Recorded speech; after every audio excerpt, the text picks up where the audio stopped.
ఇటీవల బీజేపీ రాష్ట్ర అధ్యక్షులు ఢిల్లీ పర్యటనకు వెళ్ళారు. ఢిల్లీ పర్యటనకు వెళ్ళి ఎవరెవరిని కలిశారు, అసలు ఏం రిపోర్ట్ ఇచ్చారు, అసలు ఆ టూల్ రోజు జరిగింది ఏంది, మనతో మాట్లాడడానికి తెలంగాణ రథసారథి రామచంద్రరావును ఒకసారి ఆయనతో మాట్లాడించేటువంటి ప్రయత్నం చేద్దాం.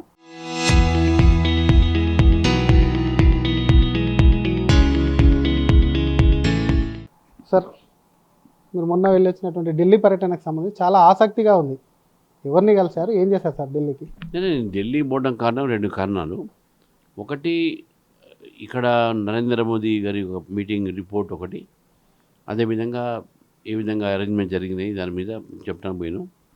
రెండోది, నితిన్ నవీన్ గారిని స్టేట్ ఎగ్జిక్యూటివ్ మీటింగ్ హైదరాబాద్లో జరుగుతుంది, ఫస్ట్ మీటింగ్. ఆ మీటింగ్కు నేను వారిని పిలవడానికి వెళ్ళడం జరిగింది.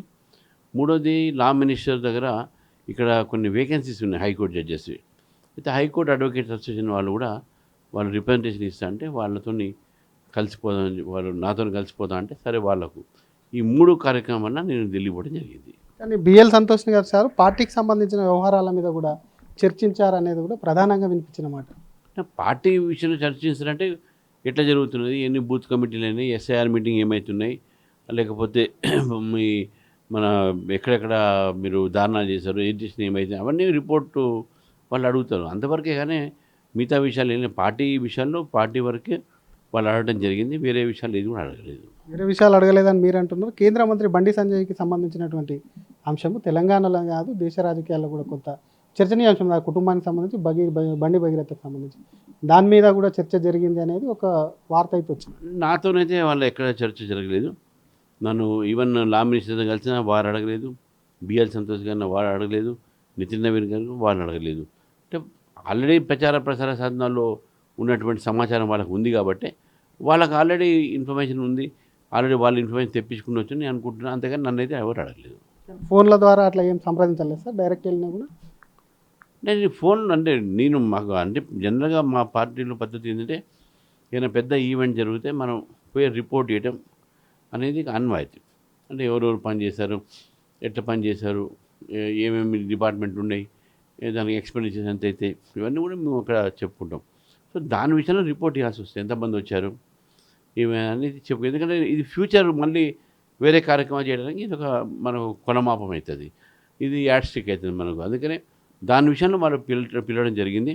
అంతేకాకుండా ఇప్పుడు జిహెచ్ఎంసీ ఎన్నికలు జరుగుతూ ఉన్నాయి, దానికి ఇన్ఛార్జెస్ని పెట్టాలి అనేది దాంట్లో డిస్కషన్ చేయడం జరిగింది.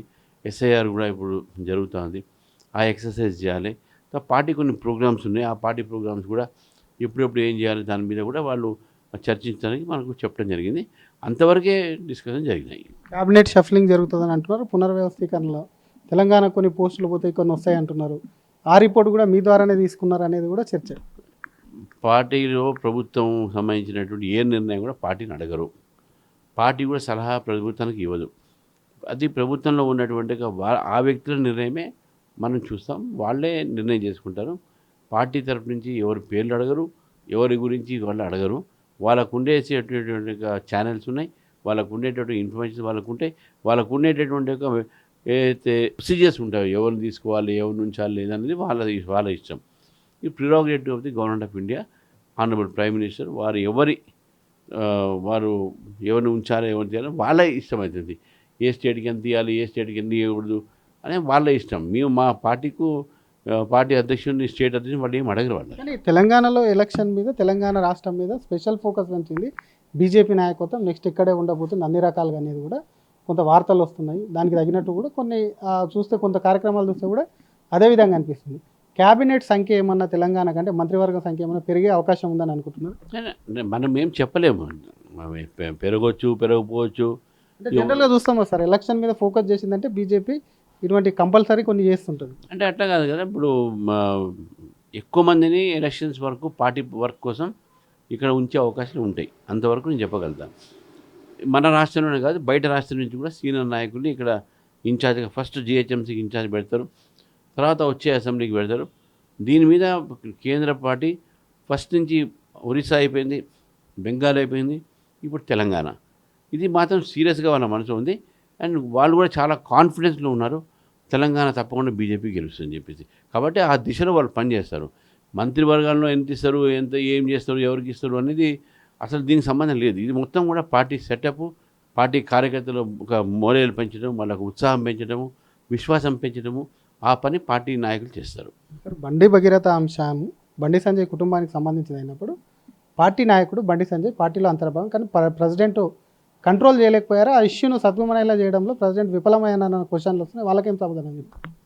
ఇది మనం అంటే పార్టీ మా దృష్టికి ఇప్పుడు వచ్చింది, ప్రసార దానిలోనే వచ్చింది. అది కుటుంబ వ్యవహారం కాబట్టి ఆయన కూడా కుటుంబ గుట్టు ఆయన పెట్టుకున్నాడు. ఇది రాజకీయ పరంగా దీన్ని బయటకు తీసుకువచ్చి కొన్ని పార్టీలు చేస్తూ ఉన్నాయి. కానీ పార్టీ అధ్యక్షుడిగా ఆయన మా పార్టీ నాయకుడు, మినిస్టరు, మా ఎంపీ, మాకు ఆ రిలేషన్స్ అది అంతవరకు ఆయన మీద ఇక కూడా వాళ్ళు లేకుండా చేస్తాం మేము. ఆయన కుటుంబంలో ఏదైనా తప్పు జరిగిందంటే అది పోలీసు కానీ వాళ్ళు కానీ చేయాల్సిన అవసరం ఉన్నది, ఇన్వెస్టిగేట్ చేయాలి. Law will take its own course మనం చెప్తాను. బయట రాజకీయమైనటువంటి ఒక ఎవరైతే వాడుకుంటున్నారో బీఆర్ఎస్ పార్టీ కానీ వాళ్ళు కానీ, ఇది వ్యక్తిగతమైనటువంటి ఒక ఏదైతే టార్గెట్ ఇది పార్టీని బదనాం చేస్తే ఒకేపు, బండి సంజయ్ గారి పేరు చెప్పుకొని పార్టీని బదనాం చేసే ప్రయత్నం ఒకటి. ఎందుకంటే పార్టీ పెరుగుతుంది కాబట్టి, ఎందుకంటే ఆల్టర్నేటివ్ బీజేపీకి అవుతున్నది ఇప్పుడు ఇక్కడ, కాబట్టి బీఆర్ఎస్ లేదు.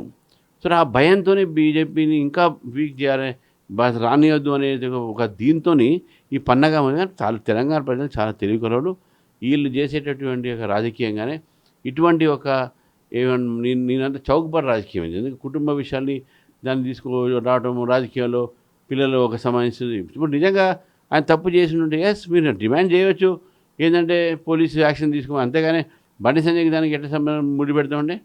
కాబట్టి ఇదంతా మొత్తం పొలిటికల్గా చేసి బీజేపీని బండి సంజయ్ని బదనాం చేసి వాళ్ళు ఏదో మళ్ళీ మేము ఉన్నాం ఇక్కడ చెప్పడానికి ప్రయత్నం చేస్తున్నారు. బీఆర్ఎస్ పార్టీని ఎవరు నమ్మడానికి సిద్ధంగా లేరు. ఇటు హైదరాబాద్ జిహెచ్ఎంసీ కూడా సిద్ధంగా లేరు, తెలంగాణ స్టేట్లో కూడా ఎవరు లేరు. వాళ్ళు ఏదో ఊహించుకుంటున్నారు, ఏదో లాస్ట్ మూమెంట్లో మా కేసీఆర్ గారు జీవితం అందరూ వస్తుందని చెప్పి అటువంటి ఏం లేదు. ప్రజలు బీజేపీ చూస్తున్నారు. బెంగాల్ దానికి నిదర్శన. పార్టీలో కొంత ప్రజాదరణ అందరు మీతో పాటు ప్రజాదరణ కలిగిన వ్యక్తి బండి సంజయ్. అటువంటి వ్యక్తి డ్యామేజ్ అనేది కూడా బీజేపీకి డ్యామేజ్, ఇది జిహెచ్ఎంసీలో కూడా ఎఫెక్ట్ పడుతుందని చెప్పి కూడా మీ సామాన్య కార్యకర్తలు కూడా కొంత ఆవేదన వ్యక్తం చేస్తున్నారు. మీ ఒక ప్రెసిడెంట్గా మీకేమనిపిస్తుంది? అట్లా నేను అనుకోవట్లేదు, ఏముండదు చెప్పండి, ఏమి ఎఫెక్ట్ రాదు దాని మీద, ఏ మాత్రం దాని మీద ఎఫెక్ట్ ఉండదు. మోడీ సభ చాలా సక్సెస్ చేశారు. దాదాపు ఒక 10-15 రోజుల నుంచి అందరినీ ఒకే తాటిపైకి తీసుకొచ్చారు.